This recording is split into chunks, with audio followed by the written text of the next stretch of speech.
ദിനവൃത്താന്തം 2-ാം പുസ്തകം അധ്യായം 36. ദൈവമേ, നിന്റെ വേദപ്രമാണത്തിൽ അടങ്ങിയിരിക്കുന്ന അത്ഭുത കാര്യങ്ങളെ കാണുവാൻ എൻ്റെ ഉൾക്കണ്ണുകളെ പ്രകാശിപ്പിക്കണമേ. ആമീൻ. ദേശത്തെ ജനം യോശിയായുടെ മകനായ യെഹോവാഹാസിനെ കൂട്ടിക്കൊണ്ടുവന്നു. അവനെ പിതാവിന് പകരം യെരൂശലേമിൽ രാജാവാക്കി. യെഹോവാഹാസ് വാഴ്ച തുടങ്ങിയപ്പോൾ അവന് 23 വയസ്സായിരുന്നു. അവൻ 3 മാസം യെരൂശലേമിൽ വാണു. മെസ്രേൻ രാജാവ് അവനെ യെരൂശലേമിൽ നിന്ന് മാറ്റി ദേശത്തിന് 100 താലന്ത് വെള്ളിയും 1 താലന്ത് പൊന്നും പിഴ കൽപ്പിച്ചു. മെസ്രേൻ രാജാവ് അവൻ്റെ സഹോദരനായ ഏലിയാക്കീമിനെ യഹൂദയ്ക്കും യെരൂശലേമിനും രാജാവാക്കി. അവൻ്റെ പേർ യഹോയാക്കീം എന്ന് മാറ്റി. അവൻ്റെ സഹോദരനായ യെഹോവാഹാസിനെ നെക്കോ പിടിച്ചു മെസ്രേനിലേക്ക് കൊണ്ടുപോയി. യഹോയാക്കീം വാഴ്ച തുടങ്ങിയപ്പോൾ അവന് 25 വയസ്സായിരുന്നു. അവൻ 11 സംവത്സരം യെരൂശലേമിൽ വാണു. അവൻ തൻ്റെ ദൈവത്തിന് അനിഷ്ടമായവ ചെയ്തു. അവനെതിരെ ബാബേൽ രാജാവായ നെബൂഖദ്നേസർ വന്ന് അവനെ ചങ്ങലയിട്ട് ബാബിലേലിലേക്ക് കൊണ്ടുപോയി. നെബൂഖദ്നേസർ ദൈവാലയത്തിലെ ഉപകരണങ്ങളും ബാബേലിൽ കൊണ്ടുപോയി. ബാബേലിൽ തൻ്റെ ദേവന്റെ ക്ഷേത്രത്തിൽ വെച്ച് യഹോയാക്കീമിൻ്റെ മറ്റുള്ള കാര്യങ്ങളും അവൻ ചെയ്തതും അവനിൽ കണ്ടതുമായ തിന്മകളും ഇസ്രായേലിലെയും യഹൂദയിലെയും രാജാക്കന്മാരുടെ പുസ്തകത്തിൽ എഴുതിയിരിക്കുന്നു. അവൻ്റെ മകനായ യഹോയാക്കീം അവന് പകരം രാജാവായി. യഹോയാക്കീം വാഴ്ച തുടങ്ങിയപ്പോൾ അവന് 18 വയസ്സായിരുന്നു. അവൻ 100 ദിവസം യെരൂശലേമിൽ വാണു. അവൻ ദൈവത്തിന് അനിഷ്ടമായവ ചെയ്തു. എന്നാൽ പിറ്റേ ആണ്ടിൽ നെബൂഖദ്നേസർ രാജാവ് ആളയച്ചവനെയും ദൈവാലയത്തിലെ മനോഹരമായ ഉപകരണങ്ങളും ബാബേലിലേക്ക് വരുത്തി. അവൻ്റെ സഹോദരനായ സെദേക്കിയായ യഹൂദയ്ക്കും യെരൂശലേമിനും രാജാവാക്കി. സെദക്കിയ വാഴ്ച തുടങ്ങിയപ്പോൾ അവന് 21 വയസ്സായിരുന്നു. അവൻ 11 സംവത്സരം യെരൂശലേമിൽ വാണു. അവൻ തൻ്റെ ദൈവമായ കർത്താവിന് അനിഷ്ടമായവ ചെയ്തു. കർത്താവിൻ്റെ വായിൽ നിന്ന് വചനം പ്രസ്താവിച്ച യെരമിയ പ്രവാചകന്റെ മുമ്പിൽ തന്നെത്താൻ താഴ്ത്തിയില്ല.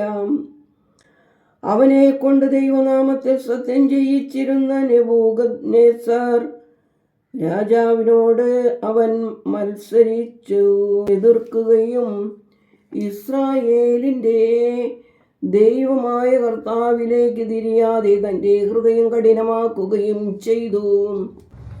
പുരോഹിതന്മാരിൽ പ്രധാനികളെല്ലാം ജനവും ജാതികളുടെ സകല അശുദ്ധിയും അനുകരിച്ച് വളരെ അകൃത്യം ചെയ്തു. യെരൂശലേമിൽ ദൈവം ശുദ്ധീകരിച്ച അവൻ്റെ ആലയത്തെ അശുദ്ധമാക്കി.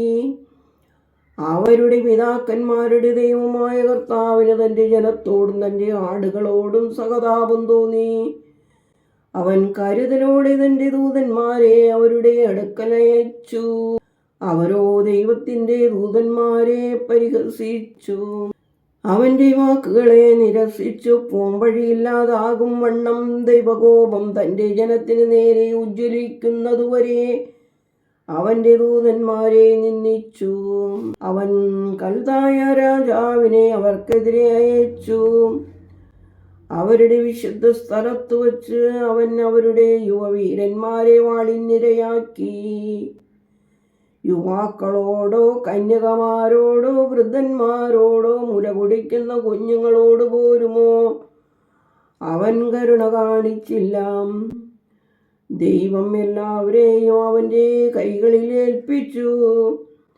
ദൈവാലയത്തിലെ വലുതും ചെറുതുമായ പാത്രങ്ങളും ദൈവാലയ ഭണ്ഡാരവും രാജാവിൻ്റെയും പ്രഭുക്കന്മാരുടെയും ഭണ്ഡാരങ്ങളും അവൻ ബാബേലിലേക്ക് കൊണ്ടുപോയി. അവൻ ദൈവാലയം അഗ്നിക്കിരയാക്കി യെരൂശലേമിൻ്റെ കോട്ട സമൂലം നശിപ്പിച്ചു. എല്ലാ കൊട്ടാരങ്ങളും തീ വെച്ച് നശിപ്പിച്ചു. സർവമനോഹര വസ്തുക്കളും നശിപ്പിച്ചു. വാളിനിരയാകാതെ അവശേഷിച്ചവരെ അവൻ ബാബേലിലേക്ക് അടിമകളാക്കി കൊണ്ടുപോയി. പേർഷ്യയ്ക്ക് രാജ്യം അധീനമാകുന്നതുവരെ അവർ അവനും അവൻ്റെ മക്കൾക്കും അടിമവേല ചെയ്തു. യെരമിയ വഴിയായി കർത്താവ് അരുളി ചെയ്ത വചനം അങ്ങനെ നിവൃത്തിയായി. ദേശം അതിൻ്റെ ശാപതാചരിച്ചു. 70 വർഷം പൂർത്തിയാകുന്നതുവരെ ദേശം ശൂന്യമായി കിടന്നു. പേർഷ്യ രാജാവായ ഖുറേശി തൻ്റെ വാഴ്ചയുടെ 1-ാം ആണ്ടിൽ യെരമിയ വഴിയായി ദൈവം കൽപ്പിച്ച വചനം പൂർത്തിയാകേണ്ടതിന് ദൈവം അവൻ്റെ മനസ്സുണർത്തി. അവൻ്റെ സാമ്രാജ്യത്തിലാകെ വിളംബരം ചെയ്തു. പേർഷ്യൻ ചക്രവർത്തിയായ സൈറസ് ഇപ്രകാരം ആജ്ഞാപിക്കുന്നു: ആകാശത്തിൻ്റെ ദൈവമായ കർത്താവ് ഭൂരാജ്യങ്ങളെല്ലാം എനിക്ക് തന്നിരിക്കുന്നു. യഹൂദയിലെ യെരൂശലേമിൽ തനിക്ക് ആലയം നിർമ്മിക്കുവാൻ അവൻ എന്നോട് കൽപ്പിച്ചിരിക്കുന്നു. ദൈവമായ കർത്താവിൻ്റെ ജനത്തിൽ ഉൾപ്പെട്ടവരായി നിങ്ങളിൽ ആരെങ്കിലും ഉണ്ടെങ്കിൽ അവൻ എൻ്റെ അടുക്കൽ കയറി വരട്ടെ. ദൈവമേ, സ്തുതി നിനക്ക് യോഗ്യമാകുന്നു. പാർക്കുമോ.